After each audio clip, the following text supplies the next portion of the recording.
अंजाम होना चाहिए। वतन पर मिटने वालों का यही अरमान होना चाहिए।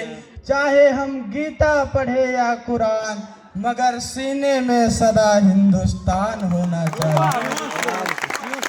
आदरणीय प्रचार महोदया, सम्मानित शिक्षकगण और मुख्य अतिथि के रूप में आए हुए अधीक्षक महोदय तथा सम्मानित साथियों, आप सभी को 26 जनवरी के इस पावन अवसर पर गणतंत्र दिवस की ढेर सारी शुभकामनाएं।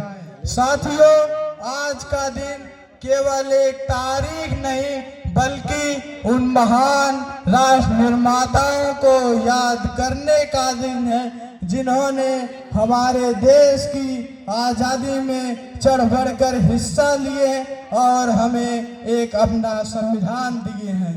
भारत का संविधान केवल एक कानूनों का संग्रह नहीं बल्कि उन महान राष्ट्र निर्माताओं को याद करने तथा 140 करोड़ भारतीयों के सपने, कर्तव्य और आवाज है। साथियों, आज ही के दिन हमारा संविधान 1950 में बनकर पूर्ण रूप से लागू हुआ था।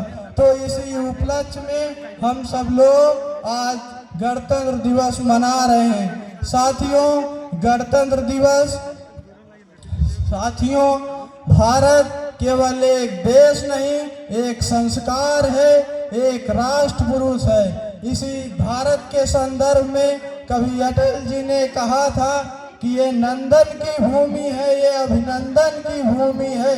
इसकी नदी नदी हमारे लिए गंगा है, इसका कंकड़ कंकड़ हमारे लिए शंकर है। अगर हम जिएंगे तो इस भारत के लिए और मरेंगे तो इस भारत के लिए, और मरने के बाद भी गंगा में कोई हमारी अस्थियों में कान लगाकर सुनेगा तो उसे एक ही आवाज सुनाई देगी, भारत माता की जय।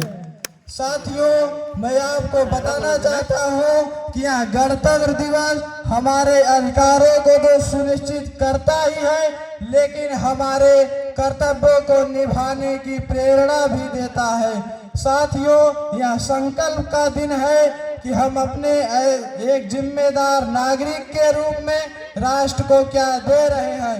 एक जिम्मेदार नागरिक के रूप में राष्ट्र को क्या दे रहे हैं।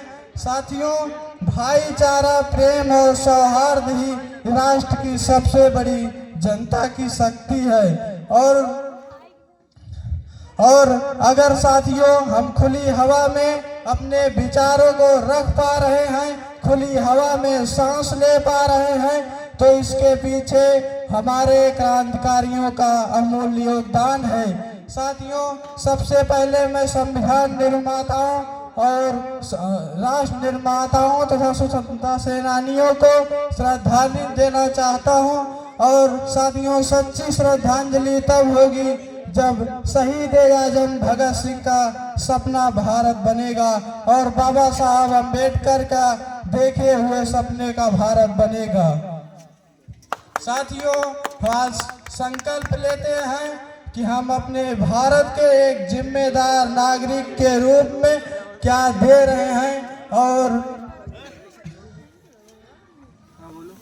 और इसी विश्वास के साथ मैं अपनी वाणी को विराम देना चाहता हूँ। एक बार जोरदार नारा लगाएंगे, भारत माता की जय, भारत माता की जय, भारत माता की जय।